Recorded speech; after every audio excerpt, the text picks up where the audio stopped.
Hello and welcome. Find a comfortable place to rest your head. Let the sounds of the world outside fade away. And join me, your sleepy historian, in the quiet of the late hour. Tonight, we are not visiting a grand stone castle or a marble palace.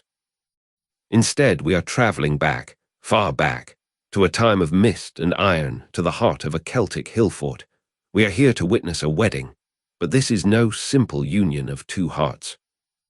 It is the forging of an alliance, a promise of a future written not in ink, but in blood, gold, and oaths sworn under an open sky. Did you know that, for a Celtic princess, a wedding was less a romantic beginning and more a profound political appointment, a role she would play for the rest of her life? As we journey through this ancient ceremony, perhaps you'll consider supporting our channel with a simple click on the subscribe button. It helps us continue these travels into the past together. Now, close your eyes and let us begin. The air in the roundhouse is thick with the scent of wood smoke, damp wool, and the wild herbs strewn across the packed earth floor. For Alara, daughter of the chief of the Coritani, the day begins not with a gentle awakening, but with the quiet, purposeful movements of her handmaidens. The sun is not yet a rumor on the horizon, but the weight of this day, her wedding day, is already a heavy torc around her neck. This is the last dawn she will see from the familiar ramparts of her father's dun, the last time this specific slant of light will cut through the smoke hole of her childhood home. She is to be married to a prince of the Darbany, a man she has met only once, a brief, formal encounter at a midsummer festival. She knows him by his reputation, a fierce warrior, a shrewd leader. But not by the sound of his laughter or the kindness in his eyes. Her marriage is a treaty, her body a seal. Her future children, the living embodiment of an alliance meant to hold back the encroaching shadows from the south, the disciplined legions of Rome. Her handmaidens dress her not in white, but in the colors of her tribe. A deep blue tunic, the color of woad in the midnight sky, woven by her own mother and embroidered with swirling patterns that tell the story of her lineage. Around her waist, a belt of polished bronze. And finally, the gold. A heavy, twisted torc is clasped around her neck, its cool weight a constant reminder of her status, her value. Another, more delicate, is placed on her arm. These are not mere ornaments. They are her history, her wealth, and a part of the bride price that makes this alliance so vital. She is not just a bride. She is a treasure, a vessel of peace and power, and as she steps out into the pre-dawn chill, the fate of two peoples rests upon her slender shoulders. The journey begins as the first rays of sun pierce the morning mist, turning the dew-soaked grass to a field of diamonds. Alara does not travel alone. Her procession is a display of her father's power and the wealth she brings to this new union. She rides in a chariot, its wooden frame creaking, its bronze fittings glinting in the new light. It is not a war chariot, but a ceremonial one, decorated with intricate carvings and colored tassels. Beside her, her most trusted handmaiden, a silent pillar of support, but behind her stretches a line that is both a dowry and a warning. There are wagons piled high with bolts of fine wool, cured hides, and sacks of grain and salt. There are skilled artisans, a blacksmith who can fold iron into a blade that sings, a potter whose hands can shape clay into vessels of beauty, a weaver whose patterns are sought after by neighboring tribes. They are part of her household now, their loyalty transferred with her. And behind them, a contingent of her father's best warriors, their long shields painted with the emblem of the Coritani wolf, their iron-tipped spears held high. They are her honor guard, a visible reminder that while she comes in peace, she is not without protection. This journey is a slow, deliberate passage through a contested landscape. They cross rivers at ancient fords, pass standing stones that have watched generations come and go, and travel along trackways worn deep by centuries of use. For Alara, every league that passes is a step further from all she has ever known. The landscape begins to change, the gentle hills of her homeland giving way to steeper, more rugged terrain. She is entering the lands of the Darbani, her new home, her new life. And with every turn of the chariot wheel, the knot of anticipation and fear in her stomach tightens. After 2 days of travel, they see it. Perched atop the highest hill, a formidable silhouette against the afternoon sky. The hillfort of the Darbani.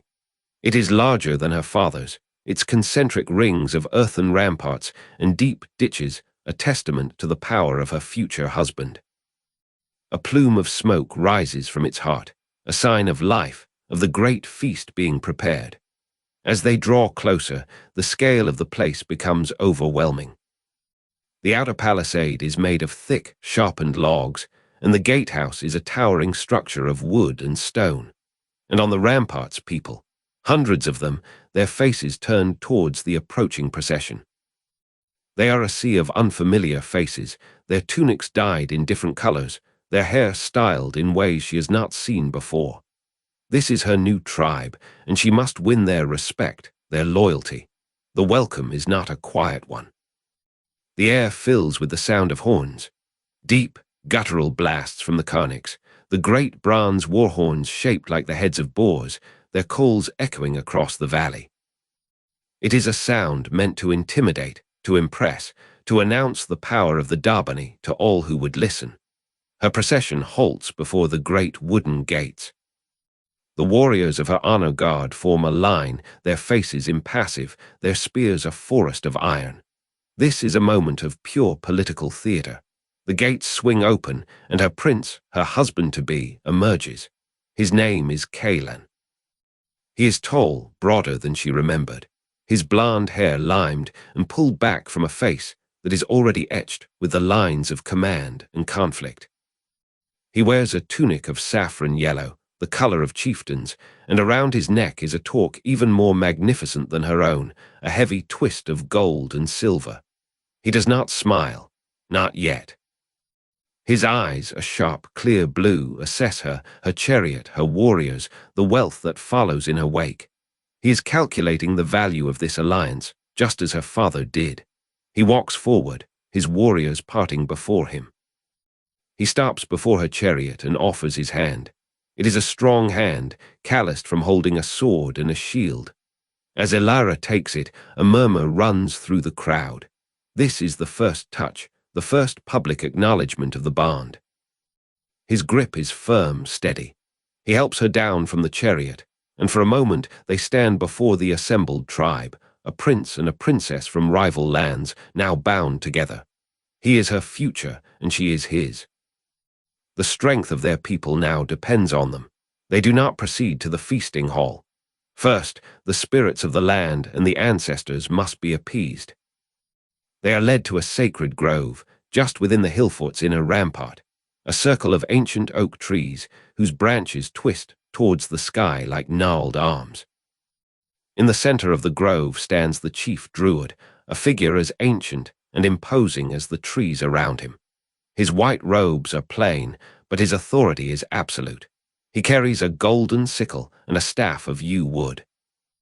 He is the keeper of the laws, the histories, the sacred knowledge. He is the intermediary between the world of men and the other world. The air in the grove is cool and still. The crowd remains outside the circle of trees, their silence a deep, humming reverence. Only Elara, Kaylan, their immediate families, and the tribe's elders are permitted to enter. The druid begins to chant, his voice a low, rhythmic drone that seems to come from the earth itself. He speaks in the old tongue, invoking the gods of the tribe, Tyrannes of the thunder, Epona of the horses, Sir Nunnos of the wild places. He calls upon the spirits of the ancestors, the great warriors and wise women whose bones lie in the burial mounds that dot the landscape. He asks for their blessing on this union. Then comes the omen. A young bull, its horns gilded, is led into the grove. With a swift, practiced movement, the druid sacrifices the animal. He then reads the future of the alliance in the patterns of the blood on the earth and in the entrails of the beast. Elara watches, her heart pounding. A poor omen could sour this union before it has even begun, casting a shadow of doubt and fear over the proceedings. The druid studies the signs for a long time, his face a mask. Finally, he looks up, his gaze meeting Kaelan's, then Alara's. He nods slowly. The ancestors are pleased. The union is auspicious. A collective sigh of relief ripples through the assembled families. The guards have given their consent. Now it is time for the mortals to make their vows. The ceremony moves from the sacred grove to the heart of the hillfort, to an open space before the great roundhouse of the chief. Here, under the vast, open sky, the entire tribe can bear witness. Elara and Kaelan stand on a low wooden platform, the druid between them. This is the legal and social core of the wedding. The oaths they are about to swear are not whispers of love, but public declarations of duty, binding contracts spoken before guards and men. Kaelan speaks first, his voice clear and strong, carrying over the silent crowd. He swears to protect Elara, to honor her as the mother of his children, and to respect her counsel.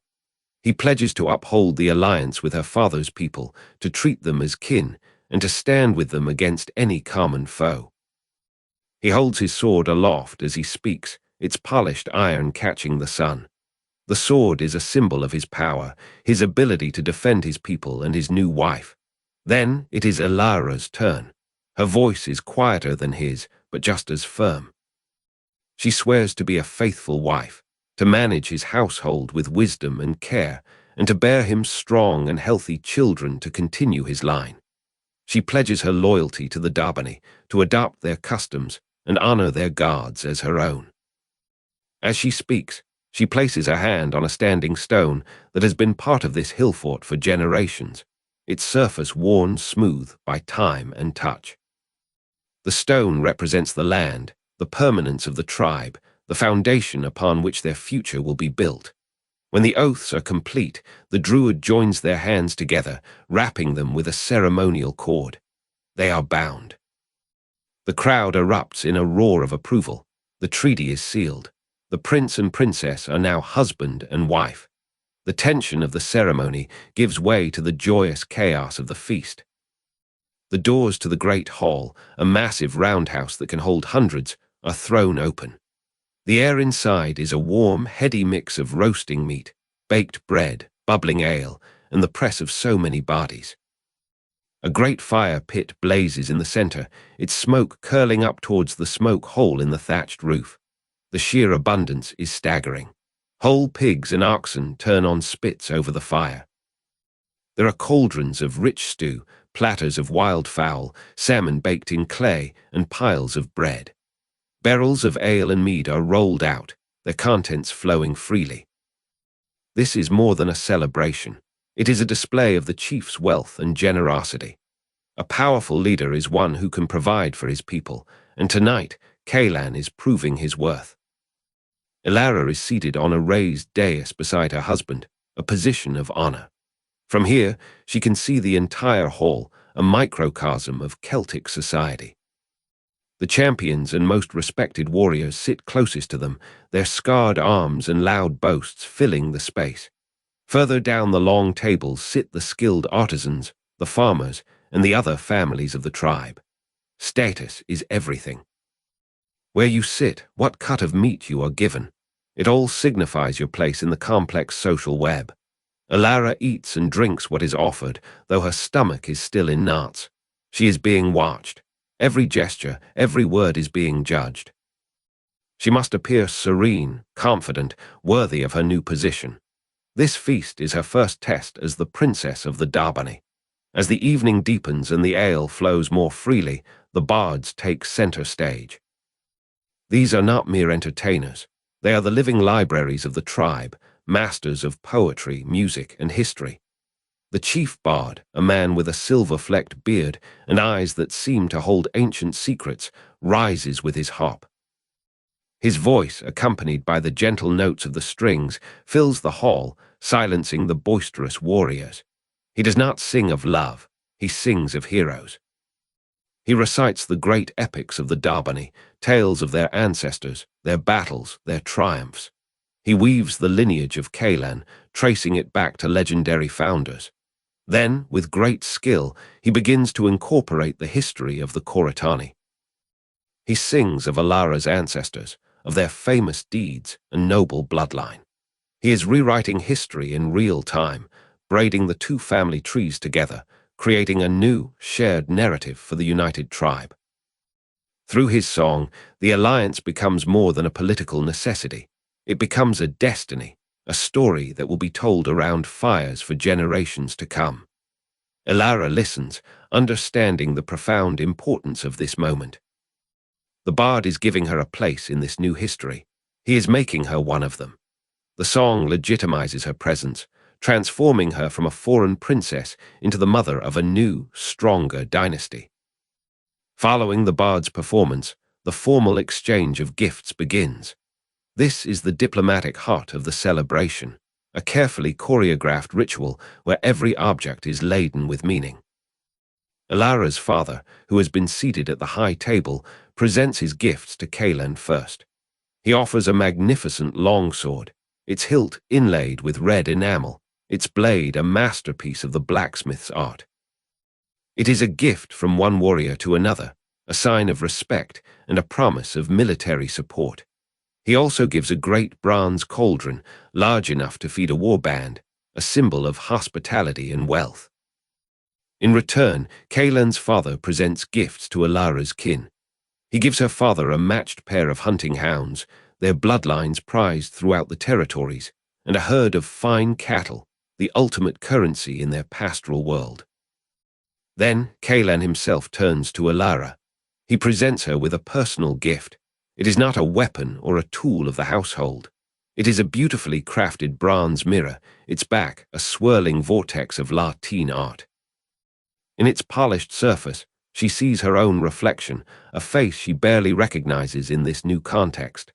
The mirror is a symbol of her new status, an object of luxury and prestige, but it is also a subtle message. She is now the face of this tribe, a reflection of its power and grace. She must always be mindful of how she appears, for she represents not just herself, but her husband and all his people. The gift is both an honor and a heavy burden. Amidst the noise and revelry of the feast, Alara begins to grasp the true nature of her new life. Her role extends far beyond the bedchamber. She is now the mistress of this vast and complex household. The promise of her wedding is a promise of immense responsibility. She will be expected to oversee the food stores, ensuring there is enough grain, salted meat, and preserved vegetables to last through the harsh winters and to feed the tribe's warriors in times of war. She will manage the weavers, the potters, and the servants, settling disputes and directing their work. The great hall, the kitchens, the storehouses, this is her domain, but her influence will not be confined to domestic matters. As the chief's wife, her counsel will be sought, her opinion valued. She will be a diplomat within her own home, smoothing over rivalries between proud warriors, hosting emissaries from other tribes, and maintaining the delicate web of alliances that keeps her new people safe. She will also be the keeper of her husband's honor. Her conduct, her wisdom, her fertility, all of it will reflect upon him. A strong, capable wife enhances a chief's reputation. A foolish or barren one can weaken it disastrously. She looks across the hall at the faces flushed with mead and firelight. These are her people now. Their well-being is her duty. Her wedding has not given her a life of ease, but a life of constant, demanding work. It is a position of power, yes, but a power that must be earned and defended every single day. While Alara contemplates her new duties, Kaelan is acutely aware of his own. For him, this marriage is a strategic victory. The alliance with the Koritani secures his eastern border, freeing up his warriors to face threats from other directions. The influx of wealth from Alara's dowry, the artisans, the goods, the livestock, will significantly increase his own prestige and the prosperity of his tribe.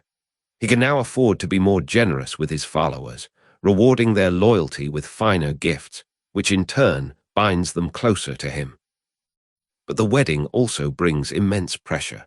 He now has a duty to protect his wife and her people, an obligation that could draw him into conflicts that are not of his own making.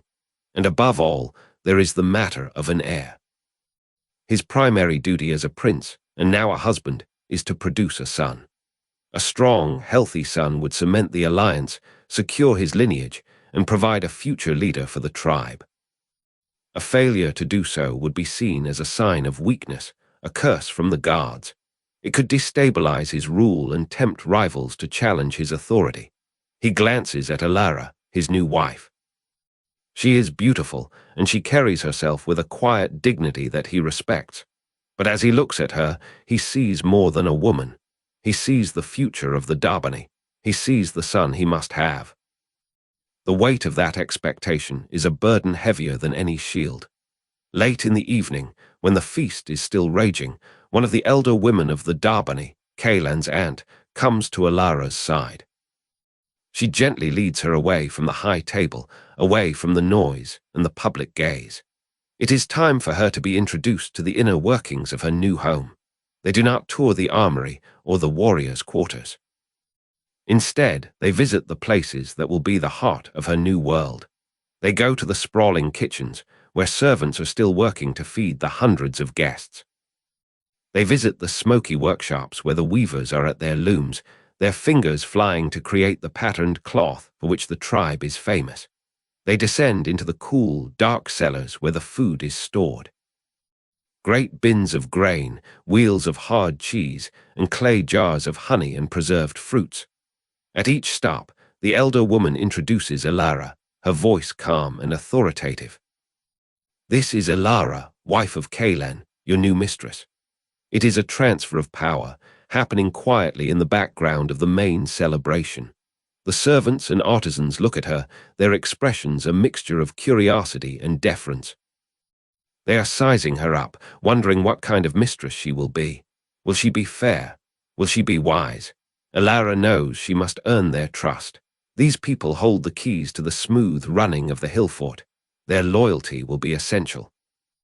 This quiet tour is more important than any of the public ceremonies. This is where her real life begins. Returning to the great hall, Alara sees the feast through new eyes. It is no longer just a celebration. It is a complex political landscape, and she must learn to navigate it quickly. She watches the interactions between the warriors. She sees who drinks with whom, who claps whom on the back, and who avoids another's gaze. She listens to the whispers behind cupped hands, the boasts that are half jest and half threat. She notes which of the elders Kaelan listens to most intently and which ones he merely tolerates.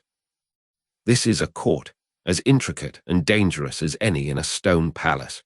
Her own handmaidens and warriors, the people who came with her, are also being integrated. She sees one of her father's champions engaged in a friendly wrestling match with a Darbani warrior, their rivalry tempered by shared ale and laughter. She sees her handmaiden talking with a group of local women, exchanging gossip and weaving techniques. These small interactions are the threads that will stitch the two tribes together, turning a formal alliance into a genuine kinship. Alara understands that her role as a diplomat begins here at this feast. She must learn the names, the families, the rivalries. She must be a bridge, a peacemaker, a keen observer of the subtle currents of power that flow through this hall. Her survival and the success of the alliance depends on it. As the moon climbs high in the sky and the stars glitter through the smoke hole, the time comes. The elder women lead Alara from the great hall to the chief's private roundhouse, which will now be her home. The chamber has been prepared. Fresh rushes and fragrant herbs cover the floor, and thick furs are piled on the large bed. The air is warm from a small, central hearth. This is not a moment of private romance. The consummation of the marriage is a public concern, the final seal on the treaty. The women help her undress, their movements gentle and ritualistic. They braid her hair with charms for fertility. Kaelan arrives soon after, escorted by his closest kinsmen. The atmosphere is not tense, but solemn. This is the culmination of the day's events, the act that will, with luck, create the heir that everyone is waiting for. When they are finally left alone, the silence in the roundhouse is profound after the clamor of the feast. They are strangers, bound by duty. The promise of the wedding night is not one of passion, but of progeny. It is the hope of a future, the physical merging of two bloodlines.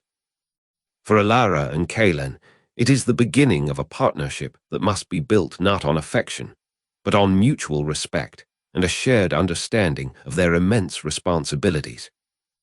The future of their people rests on the success of this night and the nights to come. The next morning, Alara awakens to a world that is fundamentally changed. The light filtering through the doorway is unfamiliar, the sounds of the hillfort different from those of her home. When she emerges from the roundhouse, dressed in the clothes of a Darbani noblewoman, she is no longer Alara of the Coritani. She is the princess of this place. Her honor guard and the rest of her procession will depart in a few days, leaving her with only her personal handmaidens. The finality of it settles upon her. Her old life is a memory. Her future is here, within these earthen walls. The wedding feast may continue for several more days, but for her, the work has already begun. She meets with the steward who manages the grain supplies. She speaks with the head of the warriors about the state of the armory. She begins the long, slow process of becoming the mistress of this household. The life her wedding promised is now her reality. It is a life of privilege and power, but also one of constant vigilance and profound duty. She will have influence, her voice will be heard in the council of elders, and her children, if the gods are kind, will one day rule this land. But she will also live with the constant threat of rival tribes, of failed harvests, of political intrigue from within her own court. She will walk a fine line, balancing her loyalty to her new tribe with the ties to the family she left behind. Her marriage was not an ending, a happily ever after. It was the beginning of a story, her story, one that she must now write herself day by day in the heart of a Celtic hillfort, a life of iron and gold, of duty and destiny. And so, as our story comes to a close, we leave Alara standing on the ramparts of her new home, looking out at a land that is now hers to protect. The promises of her wedding were not of love and happiness, but of something the Celtic world valued far more highly: continuity, strength, and the survival of the tribe. It was a life of purpose, etched into the very fabric of her society. Thank you for joining me on this journey tonight. I hope it has brought you a sense of peace, and perhaps a little closer to sleep. Until next time, rest well. Good night.